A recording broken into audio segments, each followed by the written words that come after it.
We have finally gotten to the rescue section of this rescue arc, and it is going to be hype if we actually get a Luffy versus Sanji fight. I don't think it'll end up being, as hype as some people think it might be. It could be like the sort of Luffy versus Zoro fight in Whiskey Peak, which was, a couple of hits here and there. Wasn't anything extreme. I'm sure Nami will interfere somehow. But it does seem like we will get some form of way for Sanji to redeem himself by maybe reveal a new power-up to use in this fight to kind of just blow them all away so that the wedding can start.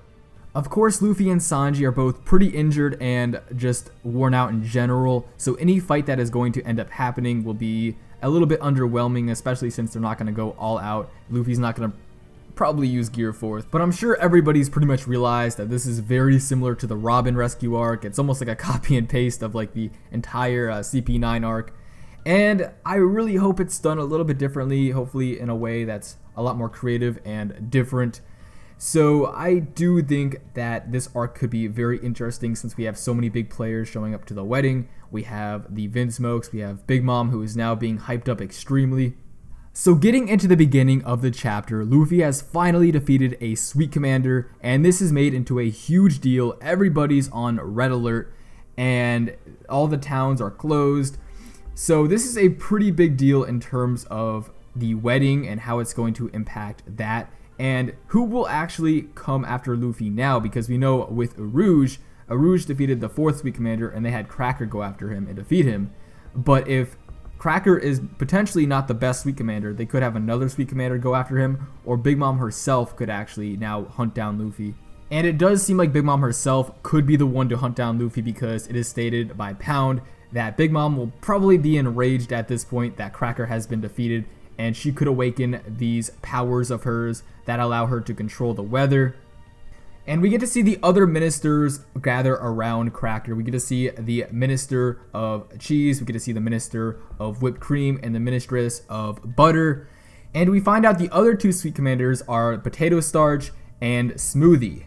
That's at least what it sounds like. I'm pretty sure that those are the other 2 Sweet Commanders. Now, obviously, nobody expected these guys, and I imagine they are Paramecia users, just like Cracker. They could be Logias, but they are more man-made elements, so I'm not too sure if they are Paramecia or Logias. Logias are typically not man-made elements. They are more natural elements like fire, ice, magma. To be honest, most of the Big Mom crew sounds like Paramecia users, and they all have some kind of substance that they create. Now, Pound says that the last time one of her commanders was taken down, Big Mom went on a rampage and summoned an entire storm that wiped out a fleet. Now, what he says is very interesting, because he says that the storm was a representation, a physical representation of her rage. Now, this is a big deal in my eyes, because this answers a lot of questions that have been evident in the past. For example, when Shanks and Whitebeard clashed, 2 storm clouds formed above them and began to split the sky in a way. And when Roger fought Shiki in episode 0, he summoned a storm that wiped out Shiki's entire fleet. And when Dragon came to Loguetown to save Luffy, an entire storm formed above the town and wiped out pretty much the entire Navy squad. So amongst strong people in the New World and even Conqueror's Haki users, we find a pattern that sort of points to storms being a representation of rage or emotion. So perhaps this storm cloud and this sun that she has represent her emotions, and maybe she can use those to better control her ability to summon storms. And since this storm is a representation of her rage and emotion, perhaps Haki, since it is like your willpower and emotion as well, maybe when she divides her spirit up into these different objects, she can better divide and use this power and control her rage in a sense. Right now, it's not very clear exactly how these powers work, but since we saw all these other past Conqueror's Haki users control storms as well, I wouldn't doubt if she had a very similar ability to these guys. Now, oddly enough, in the past, I actually created a theory on Big Mom's powers, and I said that she can control spirits and life, and that she could also control the weather. Now, I'm not sure how I got this right, but apparently if this weather control power is mostly hers, then I guess I got this theory pretty much entirely right. I didn't get the name of the fruit right, but I got the concept pretty much 100% right in a way. So hey, that's pretty cool. Yeah, check out the video if you want to see for yourself. It's pretty interesting. But going into it a little bit more, her powers are pretty interesting, and since she has the soul fruit and she can control her own soul, perhaps this is just an example of how she can use her soul power. And it does seem like a pretty overpowered ability if this is an extension of her soul ability. And one last thing I want to point out, which is very evident, and I pointed this out as well in my Big Mom theory, is that when you look at Big Mom's flag, on the top left you see what looks like a sun, and on the bottom right, and even the bottom left to some degree, it looks like it could represent the storm cloud, or maybe the bottom left and top right could represent the storm itself. And the tree just seems to be a representation of her controlling nature, like how she can bring trees to life. Now we find out that Chopper is unfortunately still stuck in the mirror dimension, and Kara and him are finding a way out.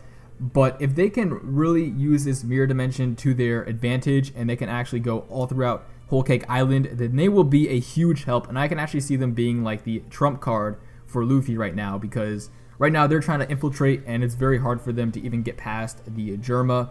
So if maybe they can save Sanji through the mirror dimension, even Big Mom cannot capture them through there. And if Brûlée somehow joins their side, or if they can use her powers to their advantage, nobody else but her can go through this mirror dimension. And I can completely see this being the way they enter and escape the wedding, potentially. Now we finally run into Sanji, and we find out that all of his brothers are basically perverts as well. They are all freaking out when they see Nami, and yeah, it's one thing that they all seem to share through their family. And as expected, Sanji does not want to immediately leave, just like how Nami was with the Arlong arc and how Robin was with the whole CP9 arc. They are in situations where they can't escape by themselves, but they also don't want to involve the crew, so they end up fighting the crew on their own. And in this sense, it's a lot like a repeat of these past arcs. And I don't know, it's a little bit disappointing for some people, but I don't know, it could be different. But hey, if Sanji gets to reveal a new power-up or something when fighting Luffy, and he gets a legit fight, that would be very interesting, and I would not complain at all. I sort of doubt it'll happen, but if it does happen, that would be amazing, and that could be one of the best fights, I think, during this arc. Once more, I'm probably just overhyping it, but if it's done right and we get to see like Sanji go all out and Luffy go all out, that would be just astronomical. But tell me what you think of this chapter, and like and subscribe if you have not already. But other than that, I will see you all later.